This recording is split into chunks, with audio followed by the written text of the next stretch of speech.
Ya lo vi, Pedro. Ahora, eso sí.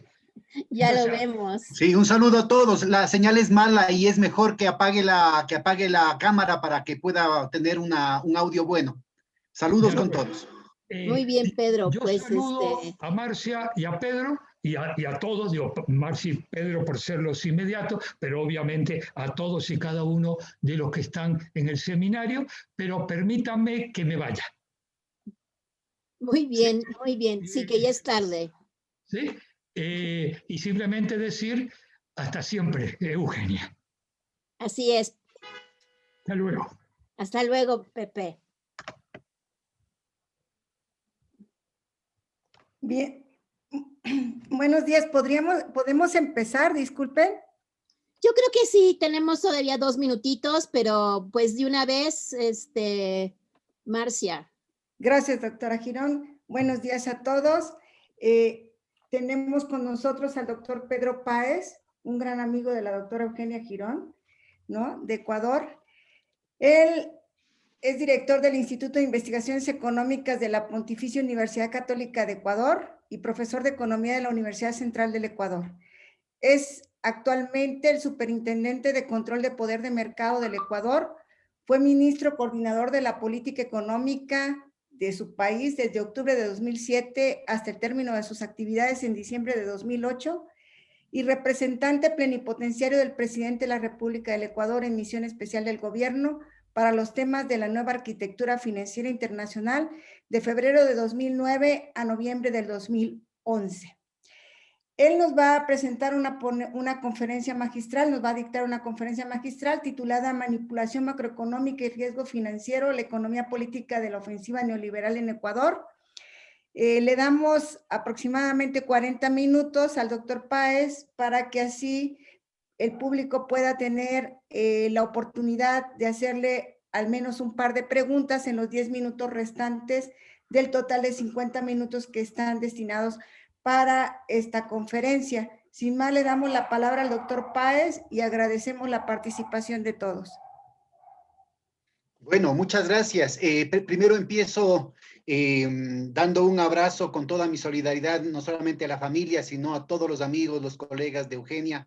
Yo personalmente muy golpeado, una amiga, no solamente con un tremendo potencial, un tremendo aporte en lo que tiene que ver con la investigación económica, sino una amiga de una calidad humana irreemplazable, insustituible. Así es que con todo el cariño, con todo el gusto, toda la emoción, en condiciones muy difíciles aquí en el país, me permito participar en este seminario, agradeciendo mucho a la insistencia de Alicia Girón, que me jalaba las orejas para que haga las cosas a tiempo. Segundo, tengo que aclarar que ya no soy nada de eso. Es decir, las condiciones políticas aquí en el país son muy graves. La presión, las presiones políticas, la persecución, la judicialización de la política, el asesinato del personaje llega a niveles terribles, ¿no? Es decir, yo personalmente estoy en el desempleo absoluto, ya no soy director desde hace un par de años del Instituto de Investigaciones Económicas de la Católica, donde recibimos justamente a Mario y a Eugenia, que tuvieron la gentileza de visitarnos allí. Ya no soy profesor en la Universidad Central tampoco. Las condiciones son muy, muy difíciles y precisamente en ese sentido yo quisiera compartir con ustedes algunas láminas, algunas reflexiones respecto al tema nuestro. ¿Cómo hago para compartir? Voy a intentar compartir como hacía en mis clases. Así es. ¿Sí se puede ver? Se está cargando apenas la presentación. Ya, entonces justamente el tema que quería yo tratar es una reivindicación de los orígenes de nuestra profesión. Es decir, la economía nace como economía política. Ahora decirlo es una mala palabra. Pero yo creo que es indispensable el ubicar en su verdadera dimensión los manejos de la política y sobre todo de la ofensiva neoliberal como una propuesta de clase, como una guerra verdaderamente de clase de un sector de la sociedad y sobre todo de intereses externos a nuestros países, como ya lo mencionaba José hace un momentito, ¿no es cierto? Y que rompen con las solidaridades nacionales, que, y distinto a todo lo que vemos en los libros de texto de economía, hacen todo un esfuerzo por deteriorar la condición de la mayoría de la población y eventualmente inclusive de indicadores tan generales como el Producto Interno Bruto. Cosas muy difíciles de entender, imposibles de captar desde la teoría neoclásica, pero que creo que desde la economía heterodoxa también tenemos una deuda en este afán casi desesperado de parecernos, entre comillas, cada vez más técnicos, cada vez más despojados de ideologías, despojados del tema político. Así es que va a ser sin duda provocador. Yo voy a intentar hacerlo en menos de los 40 minutos para dar lugar a una conversación con los compañeros. En una circunstancia que además empiezo yo tomando distancias y pidiendo disculpas porque las estadísticas en el Ecuador fueron intervenidas, como sucedió también en Argentina, como sucedió también en Brasil, como intentaron hacerlo en Bolivia durante el golpe de la dictadura Áñez. Y desde mediados del 2018, las estadísticas de pobreza, las estadísticas del Banco Central, las de cuentas nacionales, las estadísticas de balanza de pagos, las estadísticas fiscales han sido manipuladas de una manera patológica, es decir, ya llegan a niveles del ridículo, ¿no? Es decir, en plena pandemia sale el ministro de Finanzas después de reducir a la tercera parte el presupuesto de salud en plena pandemia, después de despedir miles y miles de trabajadores del sector público, incluyendo médicos, enfermeras y otros que estaban en primera línea peleando en contra del COVID, y sale con todos los honores a ocupar un puesto de alta autoridad en el Banco Interamericano de Desarrollo, lo cual es una vergüenza para los organismos regionales, como el mejor ministro de Economía por haber reducido el desempleo y la pobreza. Bueno, ya pueden ustedes imaginarse de qué es lo que estamos hablando. Hay un esfuerzo muy sistemático por destruir la narrativa de mínima objetividad, de verdad, respecto a lo que estaba pasando. Y en el marco de eso se da, insisto, todo ese tema de la persecución política del lawfare. Ya en el caso de Brasil, inclusive con el gobierno de Bolsonaro y con todo el sistema judicial capturado por los enemigos de los procesos progresistas, el presidente Lula ha logrado desbaratar todos los procesos judiciales. A la presidenta Dilma la tumbaron, y sus acusadores en la legislatura están ahora en gran parte indiciados y algunos de ellos presos. Ella no han podido comprobarle ni un solo caso, teniendo todo el aparato, todos los fake news y todas las construcciones artificiales de casos en sus manos. No han podido encontrarle nada. Aquí en el caso del Ecuador todavía tenemos mucho trecho por seguir, y al presidente Correa han llegado a condenarle a 8 años de prisión por influjo psíquico. Ya vamos a ver por qué es relevante lo que estoy planteando, justamente haciendo referencia al título de lo que va a ser mi posición. ¿Ya están viendo, por favor, las láminas? Sí, doctor Páez, sí estamos viéndolo. Muchas gracias. Entonces, vamos a empezar ubicando. Yo me permito, probablemente muchos de ustedes conocen esta terminología que viene de la escuela de la regulación francesa, pero también tiene que ver con la escuela de las estructuras sociales de la acumulación en el mundo anglosajón, en torno a la ubicación de los regímenes de acumulación, y dentro de esos regímenes de acumulación, los distintos modos de regulación, es decir, la forma como se combinan las instituciones, la política económica, la forma de movilización entre las distintas clases sociales, y la forma como en una teoría de juegos, a la Stackelberg, digamos, aparecen los resultados en términos de la política económica y las prioridades en términos de determinado tipo de prioridades en términos de inversión, términos de relación del Estado con la economía, la relación capital-trabajo, la relación con el resto del mundo, ¿no? Así, en términos muy generales, en el caso del Ecuador podría hablarse de un régimen de acumulación de industrialización por sustitución de importaciones, que no es que se agotó, como inclusive algunos medios heterodoxos lo mencionan, sino que a sangre y fuego fue ahogado a partir del Cono Sur sobre todo y luego con el chantaje de la deuda externa para entrar a este nuevo régimen de acumulación muy funcional a las necesidades de rentabilización del centro del sistema, sobre todo en este proceso de hegemonía de las redes financieras especulativas angloamericanas, inclusive en contra de la propia lógica del capital monopólico industrial de esas metrópolis. Y eso define, en el caso del Ecuador, 3 intentos de modo de regulación que hagan viable ese régimen de acumulación de financiarización globalizada. El uno es de apertura y de devaluación acelerada, que ese sí revienta internamente por sus contradicciones en un tema de inflación, podríamos llamar de equilibrio de un 50% anual que era imposible abatir, se pasa a una política de shock que ya en la literatura de ese momento se sabía que iba a generar una crisis bancaria.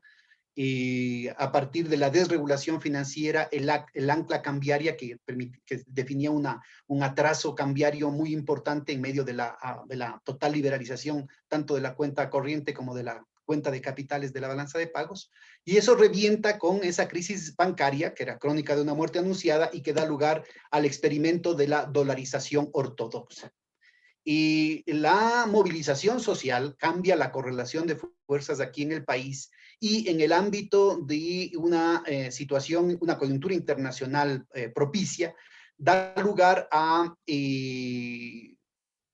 una nueva formulación de política económica que empieza antes del régimen de Correa, antes de la presidencia de Rafael Correa, con el presidente Palacio, y que podríamos llamar de modo de regulación de dolarización heterodoxa, que intenta transformar ese régimen de acumulación de financiarización globalizada en la perspectiva que hablaba hace un momentito José, de una propuesta nacionalista, una propuesta nacional popular, hacia un régimen de acumulación, de construcción de un mercado interno que en la historia del país en realidad nunca existió.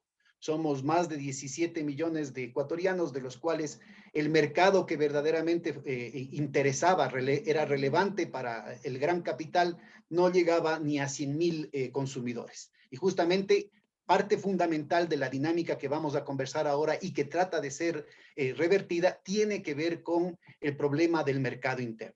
Y ahora, y ese es el propósito de esta corta intervención, lo que se pretende es la revancha del neoliberalismo, como la última vez que estuvimos allá en México lo planteábamos, ¿no es cierto?, con un nuevo modo de regulación, de dolarización ultraortodoxa. Jamás en el país ha habido una agenda neoliberal tan extremista como la que este régimen que ganó las elecciones con el mismo programa de construcción nacional popular del presidente Correa, que fue su vicepresidente, y que luego traicionó para asumir el programa del candidato banquero, que ahora nuevamente está contendiendo en la segunda vuelta en las elecciones de abril, y asumió una ofensiva neoliberal en cada frente de la política económica, de la política sectorial, en cada ministerio, en cada subsecretaría, en cada dirección,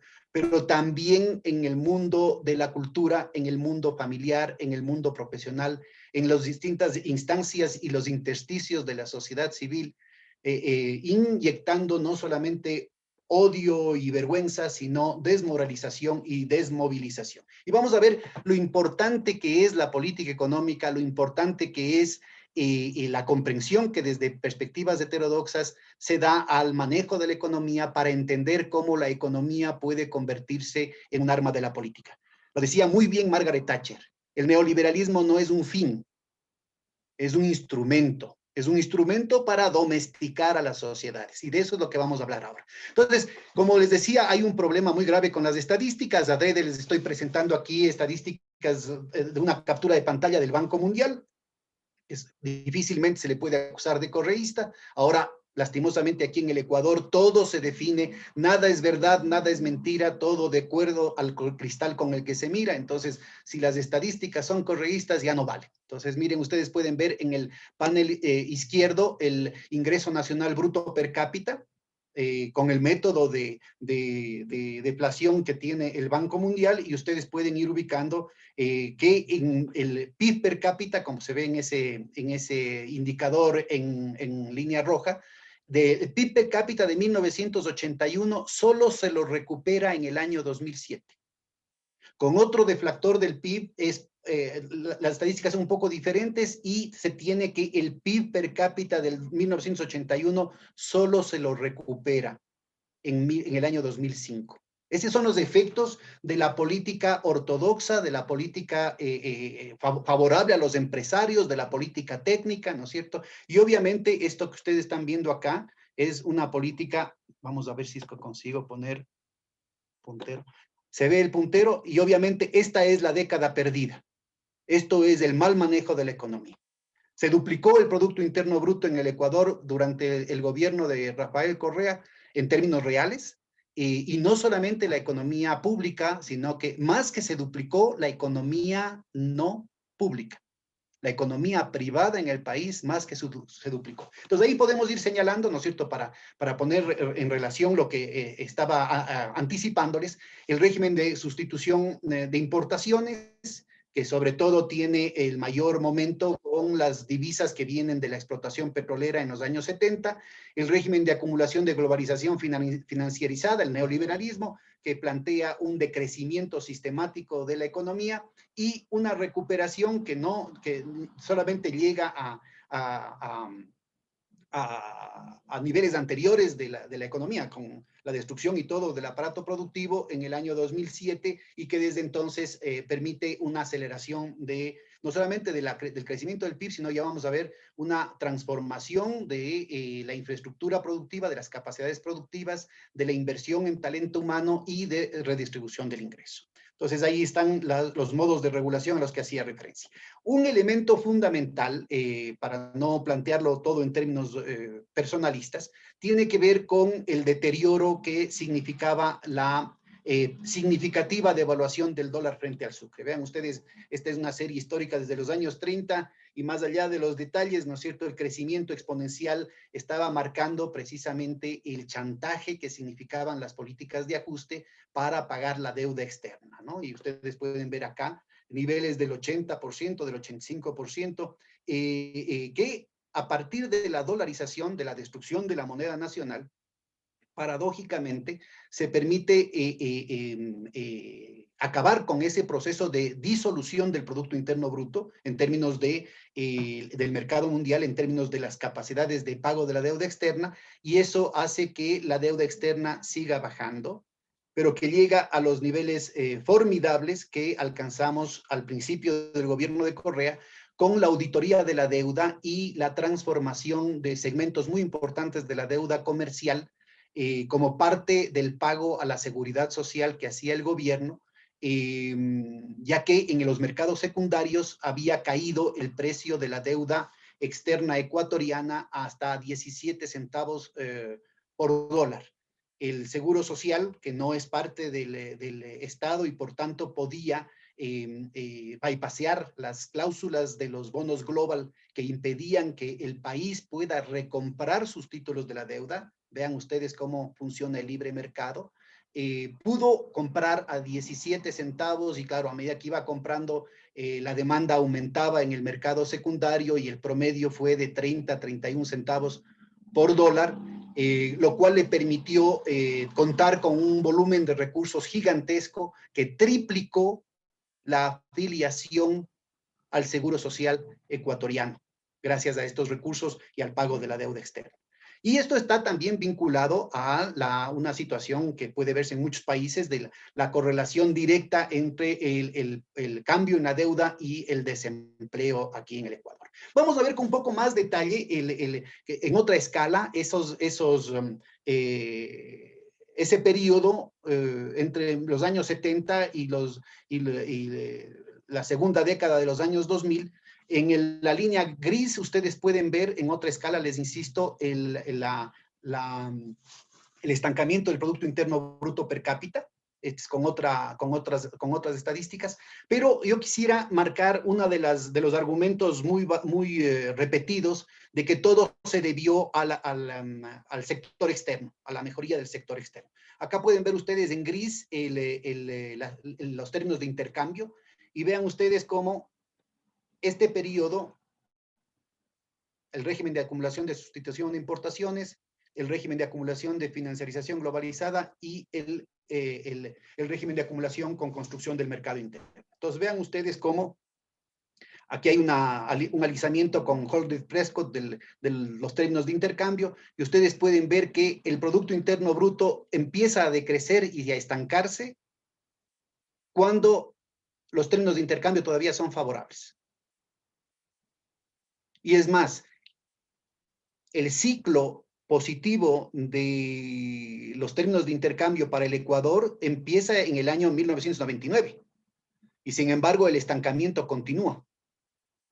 Es solamente la combinación de políticas internas, la transformación de las instituciones internas y sobre todo la dinámica de la redistribución del ingreso y la construcción de infraestructura y de capacidades productivas, lo que va a permitir que esto se haga sostenible. Bueno, acá, sin entrar en mayores detalles, ahí están los distintos modos de regulación a los que les hacía referencia. Entonces, acá está una referencia muy específica, por ejemplo, respecto al tema de las políticas fiscales. Y ustedes pueden ver, aquí están los precios del petróleo. Los precios del petróleo empiezan a mejorar desde 1998, obviamente con fluctuaciones, y sin embargo, la situación fiscal al principio se resuelve en un superávit. En medio de todas las dificultades que tenía el país, ¿no es cierto? El gobierno generaba un superávit a través de un fondo, de un fideicomiso que se llamaba FEIREP, exclusivamente dedicado para pagar la deuda externa. Con lo cual, en el mercado secundario, acuérdense ustedes lo que hablábamos de que después de la auditoría que se hizo aquí en el Ecuador, cayó el precio de los bonos ecuatorianos en el mercado secundario hasta 17 centavos por dólar. Pues en este periodo, con estos ahorros, es decir, con el sacrificio del pueblo ecuatoriano, la no inversión en escuelas, carreteras, hospitales, ¿no es cierto?, se pagaba más del 100%, es decir, cada dólar de la deuda ecuatoriana se pagó hasta el 120%. Estamos hablando de entre 2 y 3% del Producto Interno Bruto de sobreprecio en la recompra de la deuda externa ecuatoriana. Y acá está con más detalle, ¿no es cierto?, el papel que esto significa. Vean ustedes, desde aquí hay una recuperación de los precios del petróleo, y todo este hueco que se ve acá, la diferencia, ¿no es cierto?, tiene que ver con las políticas neoliberales. La barra naranja es la formación bruta de capital fijo, y vean ustedes el esfuerzo gigantesco que hace el país. A mí me cupo como ministro de Economía el elevar de un promedio de entre el 3 y el 5% del Producto Interno Bruto, que significaba la inversión pública en los 30 años previos, saltamos en el año 2007 al 2008 al 13.9%. Y llegó en el año 2013 al 16.6% del Producto Interno Bruto. Sin precedente en la historia del país, creo que sin parangones también en el resto de América Latina y obviamente por encima de lo que se tenía en el resto de América Latina. Entonces, lo que tenemos acá es una refundación fiscal, la activación de un espacio de política que permite cambiar el nuevo régimen de acumulación, pero que por sí sola no es suficiente. Es decir, es indispensable que se combinen de manera coherente y sostenible los distintos componentes de la política económica para permitir esa situación. Entonces hay elementos como, hay una serie de elementos de fortalecimiento de la política fiscal, entre otras cosas, la eliminación de ese candado, de ese fondo de estabilización para pagar la deuda que les hacía referencia hace un momentito, la eliminación de la evasión y la ilusión y la corrupción tributarias que venía dándose también desde mucho antes, pero que a partir del gobierno de Rafael Correa se pone particular atención en los 200 grupos monopólicos más grandes del país. Antes de eso, el grueso de la eficiencia recaudatoria estuvo concentrada sobre todo en los empleados públicos y en los pequeños y medianos emprendimientos a través de los impuestos indirectos, y sobre todo la ley 42-2006, que equivalió al 9.5 del Producto Interno Bruto. Vean ustedes, como les decía hace un momentito, estas estadísticas muestran que ya desde mediados de los años 90, inclusive con la presión del Fondo Monetario Internacional, había un proceso de mejora de la eficiencia recaudatoria, sobre todo en impuestos indirectos. Desde los años 2000, el haber frenado la disolución del PIB por las continuas devaluaciones permite que esa situación alcance mejores niveles, sobre todo en lo que tiene que ver con los ingresos de los propios empleados públicos, ¿no es cierto? Y de todas maneras, la carga tributaria en el Ecuador estaba muy por debajo del promedio latinoamericano, ¿no? Esto es un promedio ya del 2013, cuando ya en el Ecuador habíamos hecho 3 reformas fiscales con el gobierno progresista, y sin embargo el Ecuador estaba por debajo de los niveles de Colombia y Perú, por ejemplo, ¿no? México, por si acaso, tiene un nivel mucho menor al nuestro. Aquí la clave de esta situación tiene que ver, aquí pueden ver ustedes los ingresos petroleros versus los ingresos no petroleros. Los ingresos no petroleros en rojo muestran esta mejora sistemática, son tasas de crecimiento por si acaso, y aquí estamos hablando de niveles del 60%. Aquí la clave de esta situación fue la ley petrolera que aprobamos, y a mí me cupo en el gobierno anterior al de Rafael Correa, el gobierno del doctor Palacio, me cupo el honor de impulsar, de diseñar e impulsar esta ley petrolera que permitió cobrarles a las empresas petroleras 9.5% del Producto Interno Bruto. Esa es la clave de un proceso que sin duda estuvo vinculado con otros elementos de sostenibilidad en el manejo de las finanzas públicas, que son particularmente claves en el caso del Ecuador porque no contamos con moneda soberana. Es una automutilación del espacio de política crucial que es la moneda, definía que solamente podíamos contar con los dólares internos en la economía y con los multiplicadores internos de la economía, tanto fiscales como bancarios. Entonces, era muy importante la relación entre ingresos permanentes, gastos permanentes, el cambiar la composición tanto de los ingresos cuanto del gasto, y aquí ven nuevamente el tema de la formación bruta de capital fijo en términos en celeste, pero también la cuestión de la redistribución del ingreso y de las prestaciones de seguridad social, y de nuevo, la importancia de ubicar que no solamente fueron los ingresos petroleros, sino también los ingresos no petroleros, los ingresos no petroleros, los que se ampliaron, como ven ustedes en la barra naranja, ¿no es cierto? Los que permitieron sostener este proceso masivo de estímulo fiscal. En el año 2008, cuando caen los precios del petróleo de 250 a $24, para el caso del precio ecuatoriano, el Ecuador pudo desplegar el estímulo fiscal más grande de todo el mundo en comparación a su Producto Interno Bruto. Más grande que inclusive que el de la China. Justamente gracias a este esfuerzo fiscal que, como les había mencionado, implicaba, aquí ven ustedes cómo se van reduciendo los impuestos indirectos, se va ampliando los impuestos directos y sobre todo de las 200 empresas más grandes, y una transformación. A mí también me cupo el honor de ser el primero en aumentar el pago de la deuda social. Aquí vean ustedes la inversión social frente el servicio de la deuda. Yo pude presidir el gabinete económico que cambió de manera radical el pago de la deuda social antes que el de la deuda externa. Entonces, estamos hablando de que se triplicó el presupuesto de salud, se duplicó el presupuesto de educación en un solo año. Y esto también, vean ustedes, no tenemos tiempo para entrar en los detalles, si alguien está interesado lo podemos discutir en las preguntas, ¿no es cierto? El tema de la política monetaria, que dentro de resquicios muy, muy débiles todavía era posible implementar en el caso del Ecuador. Estamos hablando de tasas de crecimiento anual de los distintos agregados monetarios que sostenían precisamente este proceso de duplicación del Producto Interno Bruto, y sobre todo más que duplicación. Estamos hablando con distintas mediciones entre el 115 y el 120% de crecimiento del mercado privado en 6 años, ¿no?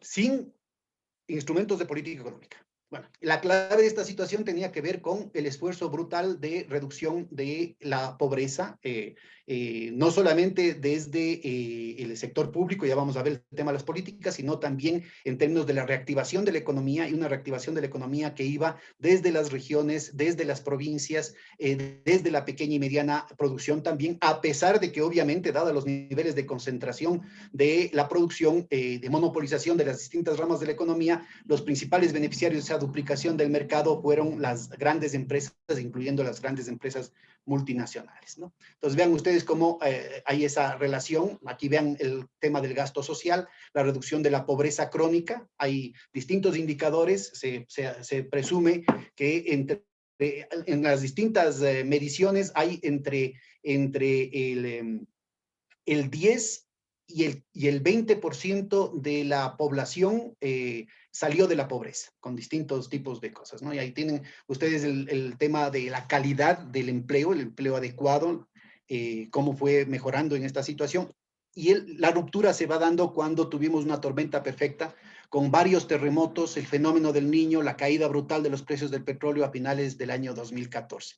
Que eso también debilita el afán transformador de la política económica del gobierno de Correa, y que daría lugar a una nueva composición de fuerzas que haría posible el viraje de Lenín Moreno y la aplicación de una política neoliberal tan extremista como la que tenemos hasta ahorita. Bueno, hay otros indicadores de pobreza multidimensional.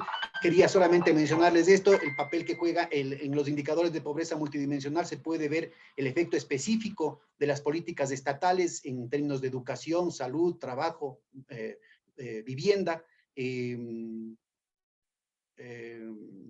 bueno, temas de empleo, ya de la dinámica de los mercados.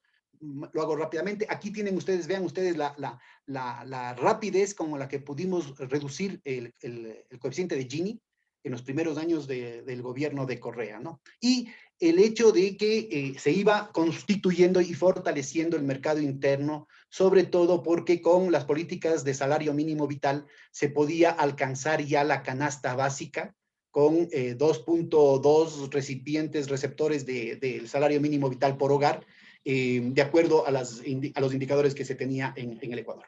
Y eso también iba involucrado con una nueva definición de clase media, con la que yo no estoy muy de acuerdo, pero que claramente permite ubicar. Vean ustedes, mientras más colorado es la provincia, mayor es el crecimiento de la clase media entre el 2007 y el 2014, ¿no? Entonces, estamos hablando de una transformación de los mercados. Habían habido 30 años previos en los que solamente había un aumento de la capacidad de compra del 1% más rico de la población.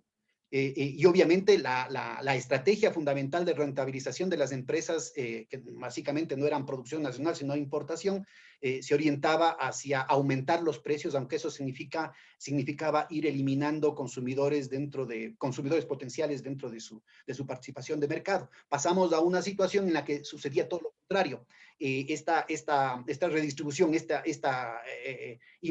implosión plebeya de consumidores en las provincias, en los barrios pobres de las grandes ciudades, transformaba la lógica de actuación de las empresas en el mercado, ampliando la masa de ventas antes que los precios.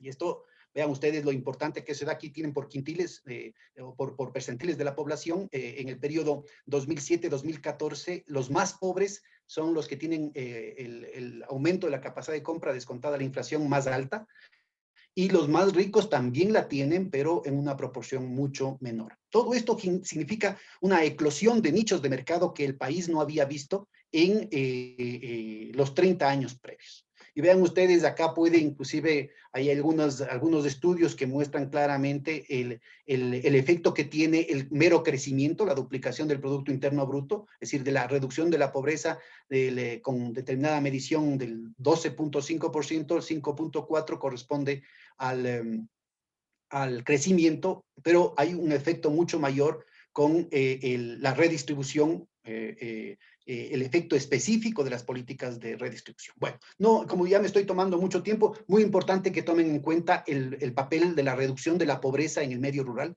y sobre todo porque el último indicador que tenemos a diciembre del 2019 muestra que la pobreza rural llegó al 71% en el Ecuador.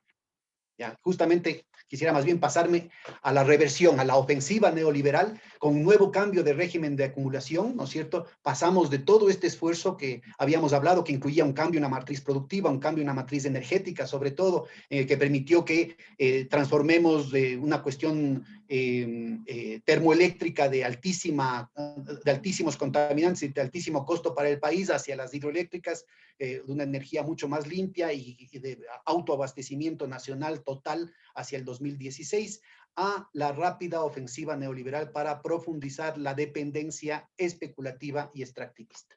Una depresión innecesaria y el rol de las políticas públicas no solo para favorecer a los más ricos, sino para poner de rodillas a la sociedad. Entre diciembre del 2017 y junio del 2018, última cifra rescatable en las estadísticas de pobreza, hubo 500.000 de pobres en un país de 17 millones, ¿no?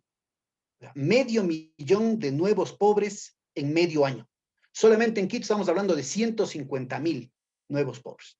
Y desde entonces ha aumentado la quiebra de las empresas, ha aumentado, antes del coronavirus, ha aumentado las expulsiones del sector público de una manera brutal.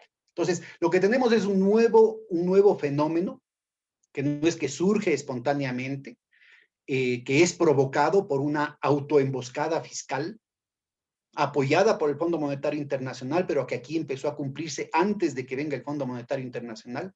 Y obviamente el Fondo Monetario Internacional ha hecho barbaridades y media desdiciéndose de toda esa retórica de cambio que ha venido promoviendo los últimos 15 años, con las más brutales medidas de austeridad que incluyen, como les mencionaba hace un momentito, la reducción a 1/3 del presupuesto de salud en plena pandemia. Entonces, lo que tenemos ahorita es una combinación de enfermedad holandesa, inclusive cuando los precios del petróleo están bajos, con una dinámica deuda-deflación cada vez más grave, porque incluyen tasas de inflación sectorial negativa. Estamos hablando de precios nominales negativos que están afectando a los sectores más vulnerables de la población, sobre todo los campesinos e indígenas, y eso está en la raíz del levantamiento indígena de octubre del año 2019, tema que no ha estado resuelto y que, al contrario, con la pandemia y con la profundización de las políticas neoliberales, solo se ha profundizado. Vean ustedes cómo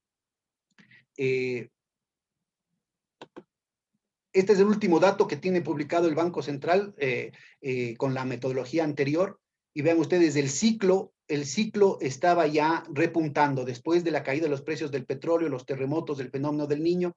Lo que tuvimos fue una recuperación del ciclo, y la política económica lo que hace es nuevamente jalar el ciclo para abajo con una política fiscal, con una política de fuga de capital, con una política fiscal contractiva y centralizadora, una política de fuga de capitales y una política de credit crunch que vamos a conversar inmediatamente, ¿no? Entonces vamos a ver el tema de los indicadores de adelanto. Aquí está, de que no necesariamente esto se debe solamente al efecto del precio del crudo, sí, en la caída del ciclo tiene mucho efecto la cuestión del crudo, pero como hemos visto acá, ¿no es cierto? Vean, el precio del petróleo no necesariamente está moviendo el ciclo de manera directa.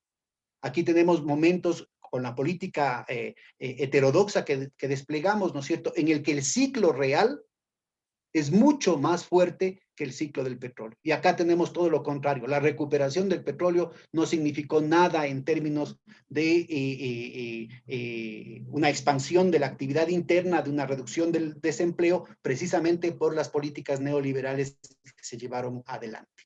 Y esto de aquí da lugar a un proceso de deflación, como les había mencionado, de deuda-deflación, que afecta diferenciadamente a los sectores populares y sobre todo a las provincias de los sectores campesinos e indígenas, ¿no? Tenemos que ya los últimos 3, 4 años el Ecuador está peleando con tasas de inflación promedio negativas, lo cual afecta diferenciadamente a las distintas provincias del país y diferenciadamente también a los distintos productos. No vamos a entrar en mayores detalles. Vean ustedes, aquí están los precios, acá están deflactados, aquí están sin deflactar. El caso de los alimentos, vean ustedes lo grave que es. Aquí están las distribuciones que tendríamos en ese momento en el 2005, pasamos al 2007, al 2010, pasamos al 2010, 2015 y al último periodo 2015-2019 mis estimaciones son que la nueva distribución de datos que tenemos para el periodo 2019 y 2021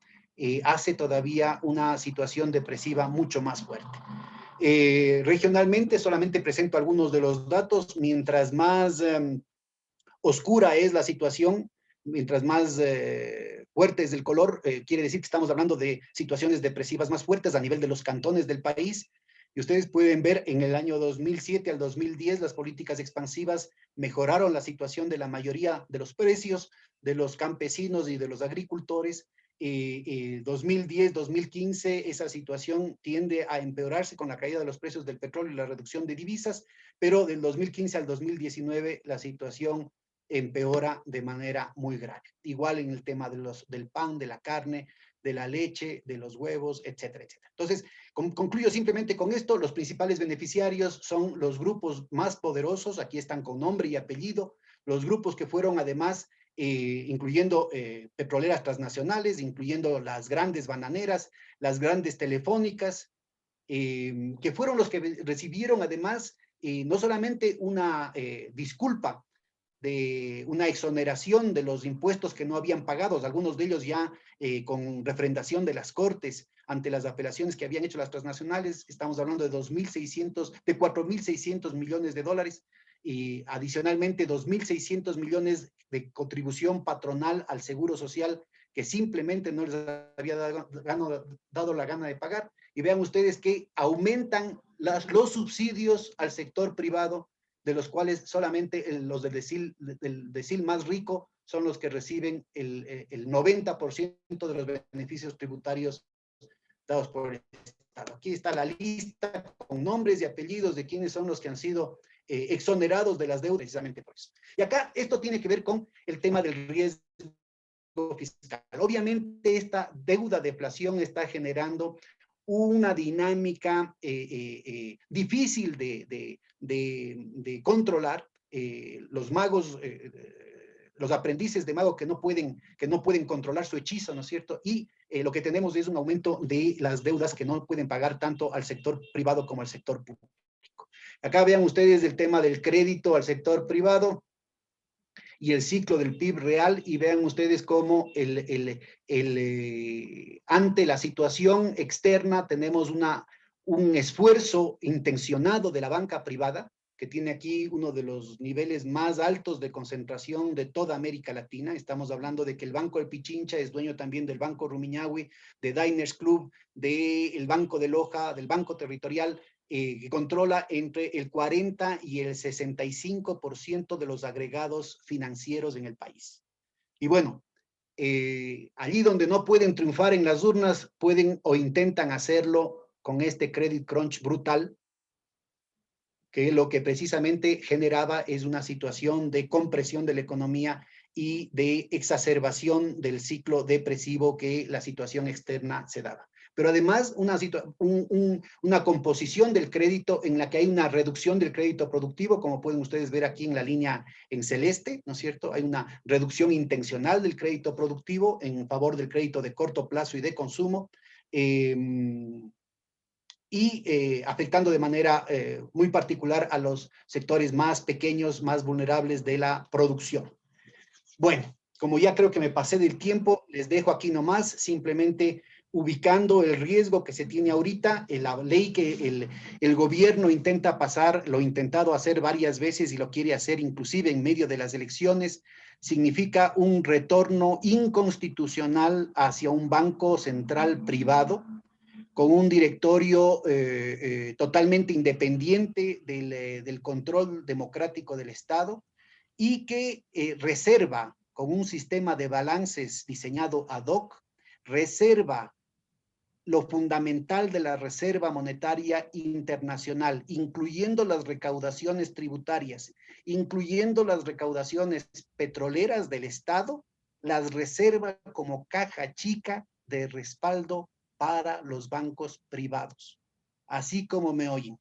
Un esfuerzo de desregulación financiera ulterior, que no solamente nos retorna al marco institucional que provocó la crisis bancaria de 1998, que significó la expulsión de 3 millones de familiares, de compatriotas de una población de 12, sino que exacerba esa situación convirtiendo al país en un centro de lavado para el narcotráfico colombiano ante el rediseño geopolítico que ha significado la quemazón de Panamá, de las islas caribeñas, luego de los Panama Papers y los Paradise Papers. Entonces estamos en una situación muy complicada que se está viviendo aquí en el país y que precisamente va a definir no solamente la política económica o las tasas del Producto Interno Bruto, sino que van a decidir el futuro del país, el futuro de la sociedad ecuatoriana, que al menos durante los últimos 100 años algo hemos hecho bien, no porque hayamos sido santitos, pero algo los de arriba y los de abajo hemos hecho bien para sustraernos de las dinámicas de violencia que han vivido países hermanos como Colombia y Perú. Muchas gracias, compañeros. Cualquier pregunta, estoy a las órdenes. Bien, agradecemos al doctor Pedro Páez por habernos brindado una excelente conferencia con pleno conocimiento de la situación y políticas públicas implementadas en Ecuador y particularmente del régimen de acumulación que ha sufrido últimamente un regreso al neoliberalismo en el Ecuador. Entonces, les pedimos si tienen alguna pregunta, por favor.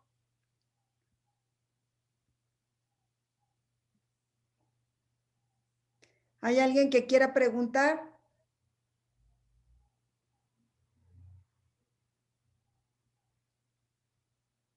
Patricia. Patricia está levantando la mano. Si alguien quiere preguntar, por favor. Pati, es que tu micrófono está apagado. Sí. Es que la estaba escribiendo, pero bueno, se los digo. En la coyuntura actual, ¿qué posibilidades hay o cuál sería el costo de regresar, por lo menos en algunas líneas generales, a la política económica anterior, si es que se ganan, digamos, las elecciones? Es que el costo quizás sea muy alto.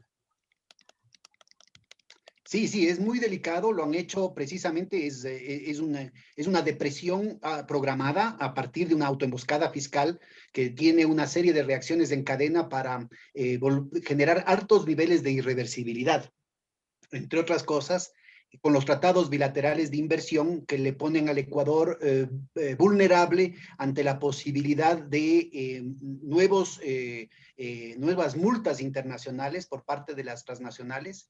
Ya tenemos el caso de la Chevron Texaco, que luego de explotar el petróleo ecuatoriano durante 25 años con técnicas que la propia Texaco había prohibido en ese momento en otras partes del mundo, acá como se trataban de indios, ¿no es cierto? Y como estaban lejos y como podían sobornar a los funcionarios de turno, entonces lo pudieron hacer y dejaron ahí con enfermedades degenerativas de varias generaciones. Y es la empresa Texaco, Chevron ahora, la que le demanda al Estado ecuatoriano por el equivalente al 10% del Producto Interno Bruto. Bueno, ya Kafka se queda corto.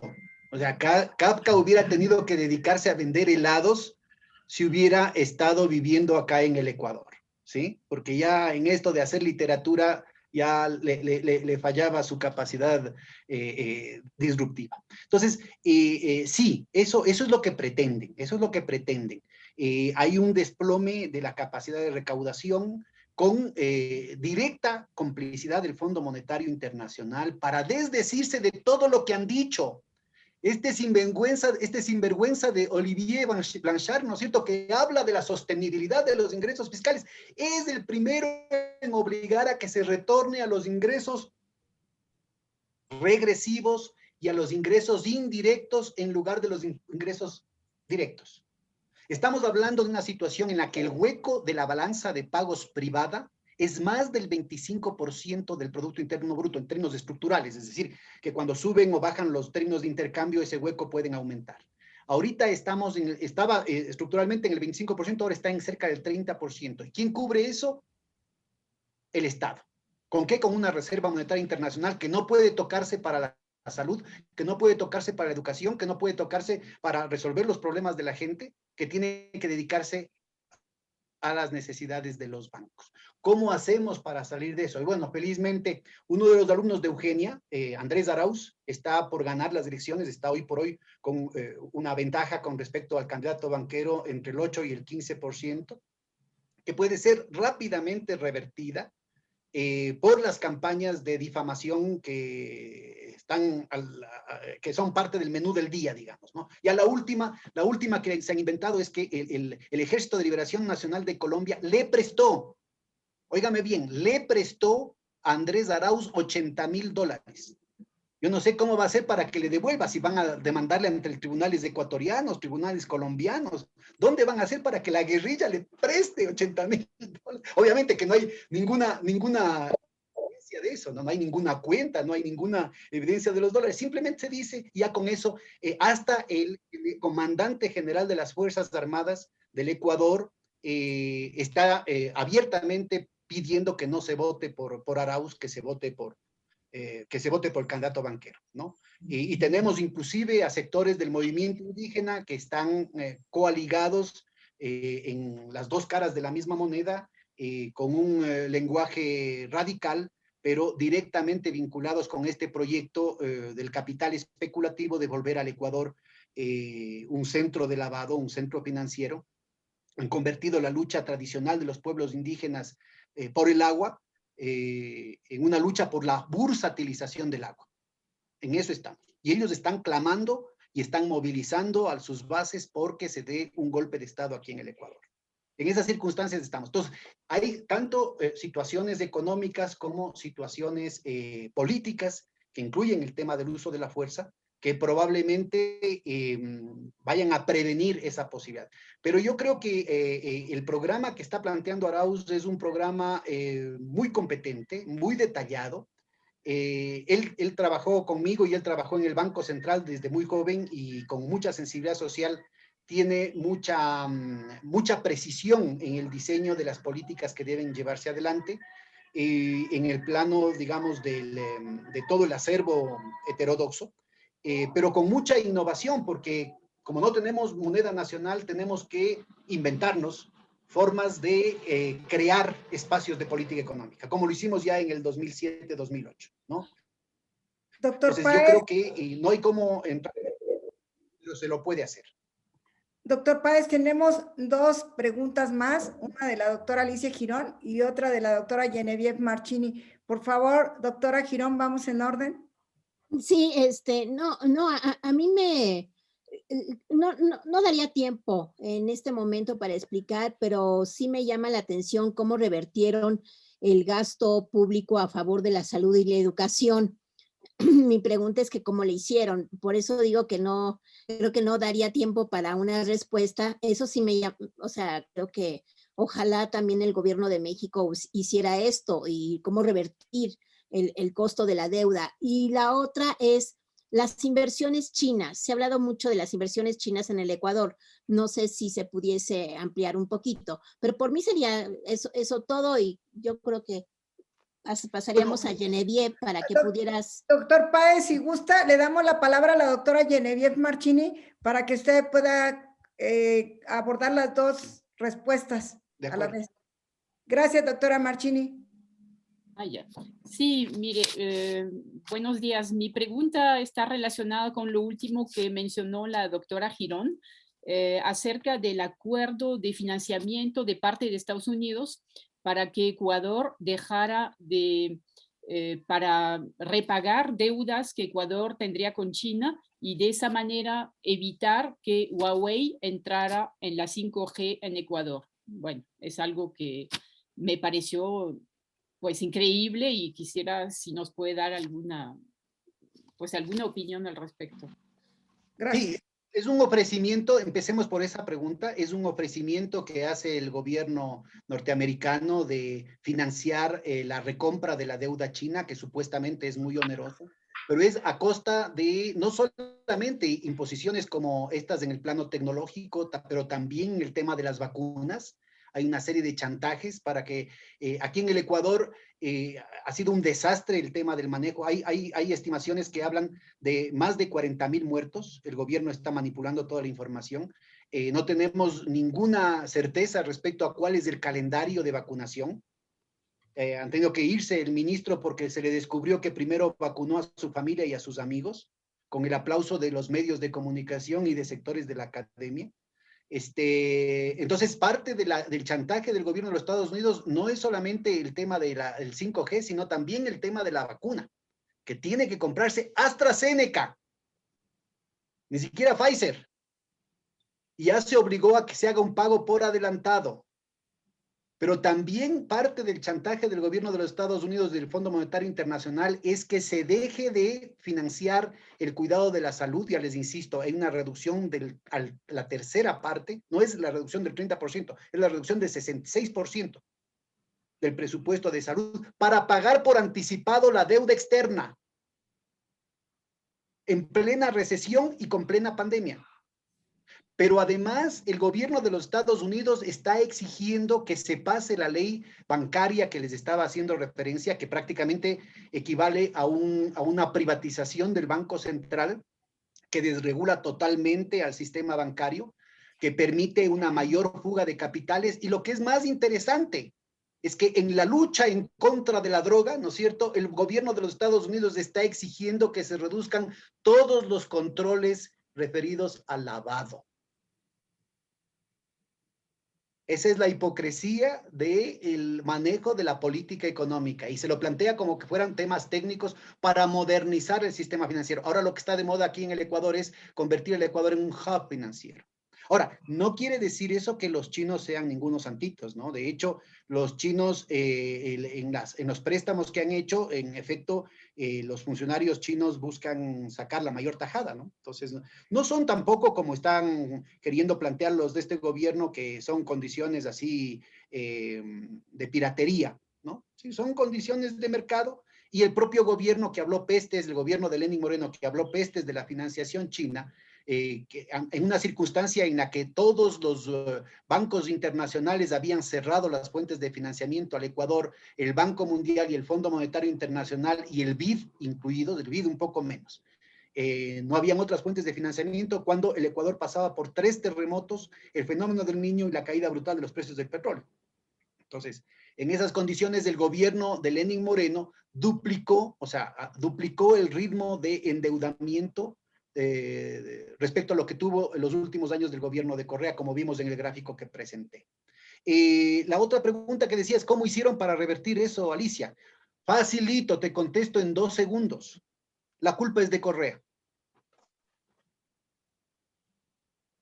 Acaba de haber un motín en las cárceles en el que presentaron con lujo de detalles decapitaciones, cómo se cortaban los presos con sierra, ¿no es cierto? Así como en las películas de Rambo. Se sacaban el corazón como en un homenaje, en un sacrificio a Huitzilopochtli, ¿no es cierto? Sacaban, ¿no? Y todo eso, culpa de Correa, con todo el apoyo de sectores importantes de la academia y de sectores de la izquierda. Cuidado, de sectores de la izquierda y de los movimientos sociales. De hecho, por ejemplo, lo que supuestamente era la izquierda indigenista, el Pachacutic, ha votado a favor de todas las políticas neoliberales. No está sujeto a opinión. Es cuestión de meterse a la página web de la Asamblea Nacional y pueden ver cómo ha votado, cuál es la trayectoria de voto de Pachacutic a lo largo de estos años. Entonces, estamos en una situación en que la confusión, el odio, la vergüenza, la desmoralización generada, digamos, desde el tema mediático, se empata muy bien con estos mecanismos de autoinculpación. Han sido reforzados por el aislamiento de la pandemia, pues, ¿no? Pero ¿quién lidera Pachacuti? O sea, todo este movimiento de Pachacuti que bueno, hasta donde entiendo, no conozco, pero recuerdo que fue un movimiento muy importante para la Asamblea Nacional. Entonces, ahora, ¿quién es el líder o qué es lo que se vende para que Pachacuti esté ahora a favor incluso de votar por el contrincante de Arauz? O sea, No entiendo cómo se pudo haber dado eso. Las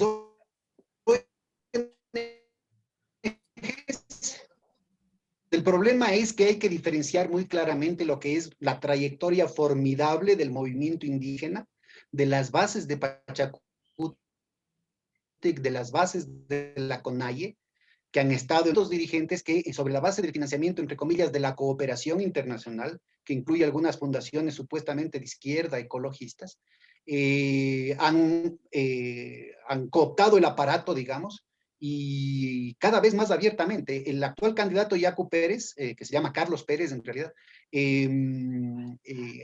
desplegó una campaña macartista al interior de Pachacutic para perseguir a los sectores de izquierda, a los sectores marxistas, que les llamaba mariateguistas, supuestamente.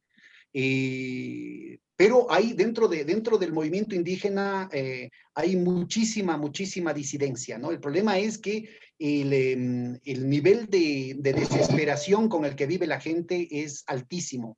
Les insisto, el último dato que tenemos de la pobreza en el sector rural llega al 70%. O sea, se revierte la reducción de pobreza que habíamos visto en los gráficos durante la época de Correa, inclusive antes de Correa, se lo revierte de manera muy rápidamente, y el último dato, ya manipulada las cifras a favor del gobierno, en diciembre del 2019 hablan de 71% de la población rural en condiciones de pobreza. Entonces, Doctor Páez, Doctor Páez, le hacen una pregunta más. Carolina Hernández Calvario le dice, doctor Páez utilizó el término de depresión programada. ¿Encuentra semejanza con la política que intentaron aplicar en Venezuela?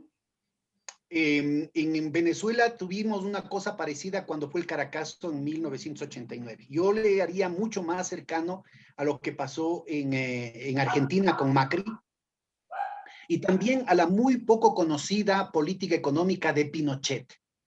A Pinochet no se le ha estudiado. Hay una serie de inculpaciones absolutamente gratuitas que se hacen, por ejemplo, a Allende, hablando de la hiperinflación en la época de Allende. La hiperinflación llegó a Chile con el gobierno de Pinochet y se mantuvo entre 1973 y 1977, con una depresión brutal.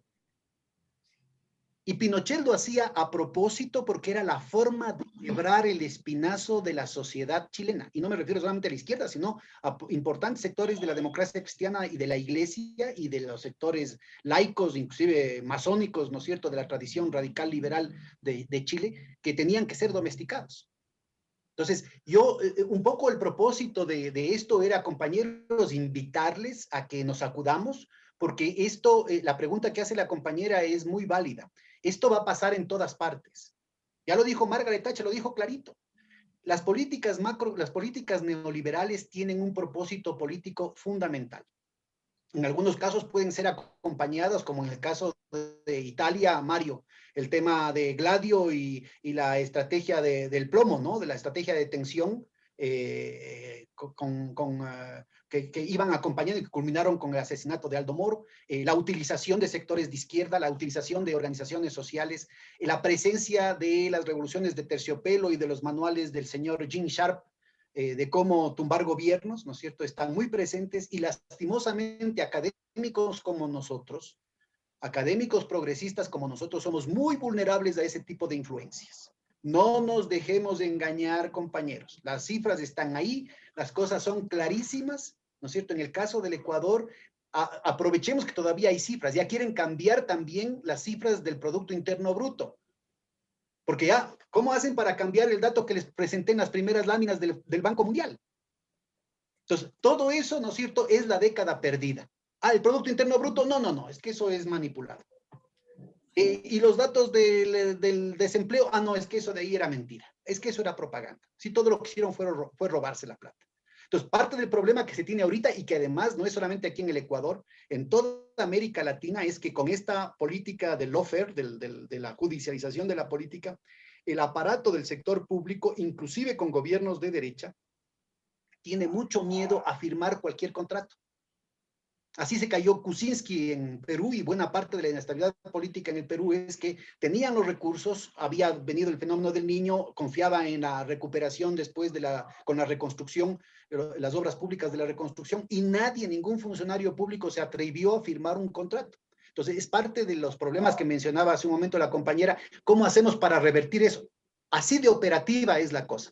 El funcionario que llegue el 24 de mayo del 2021, si es que gana Andrés Arauz, el rato que le toque firmar un contrato para aumentar los sueldos o para dar financiamiento a los hospitales o para comprar vacunas o para construir una carretera, va a tener miedo de tener el resto de la vida que pasarlo en la cárcel por la utilización de la Contraloría y la destrucción del nombre de su familia, que ya se ha vuelto costumbre aquí en el país. Entonces, yo creo que ese es un tema muy, muy importante. Ese es un tema fundamental, el que haya una transparentación, el que podamos, obviamente, todo lo que yo estoy planteando le está sujeto a comprobación, el que ustedes puedan chequear estas informaciones para darse cuenta de qué es lo que en verdad está en juego. No estamos hablando de una tasa de crecimiento del PIB, no estamos hablando de que a mí me gustan las políticas heterodoxas, estamos hablando de una situación que ya ha provocado 40,000 muertos. En el caso de Brasil, están ya por los 278,000 muertos. No ha habido guerra en América Latina que tenga tal cantidad. Bueno, tal vez el genocidio que provocó Brasil y Argentina en contra de Paraguay a mediados del siglo XIX. 278,000 muertos en el país más grande de América del Sur. Doctor Páez, son las 12:03. No sé, pregunta a las organizadoras. Hay una pregunta más del doctor Antonio Mendoza Hernández. Si se la canalizamos al doctor Pedro Páez o aquí cerramos la sesión. No.